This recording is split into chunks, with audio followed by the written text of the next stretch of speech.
I grew up around here in Charleston and many different areas. I didn't grow up in a Christian home. My grandmother was about the only Christian influence that I had in my life. My grandmother, she pretty much saved my life. If it wouldn't have been for her, I wouldn't have known about Jesus. And the love she showed for me and doing that was just more than words can express of what she did for me. My life just went for a bad spiral from the time I was young to probably in my 30s.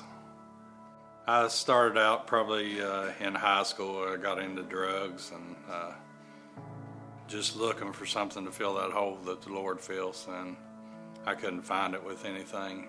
I wound up getting into methamphetamine, and I did that, started making it and selling it, and it just really took a toll on me and took me down a road I didn't want to go, but it's too late once you're into those types of drugs.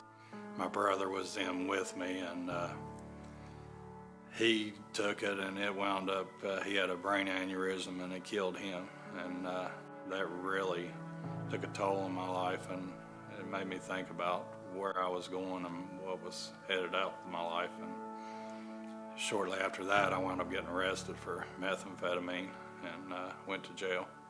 One evening, my wife had came in and she was going to go my bail. When she came in, the officers in there told me, said, "You're not going to be getting out because they revoked your bond in another county." So later that evening, they called for church, and when they did, I went down and they asked me if my name was Robert Gillespie.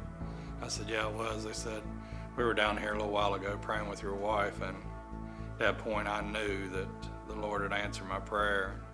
When I went back to my jail cell that evening, I got down on my hands and knees, asked the Lord to forgive me my sin, and I told him I'd serve him the rest of my life.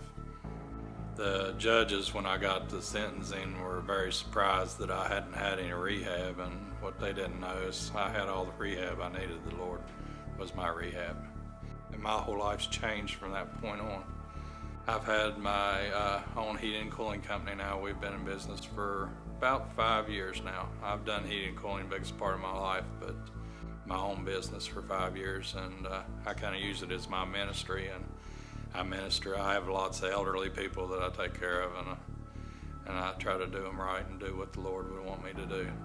The Lord's blessed my life. I have a wonderful wife. We've been married now for 7 years, and she's the best thing ever happened to me.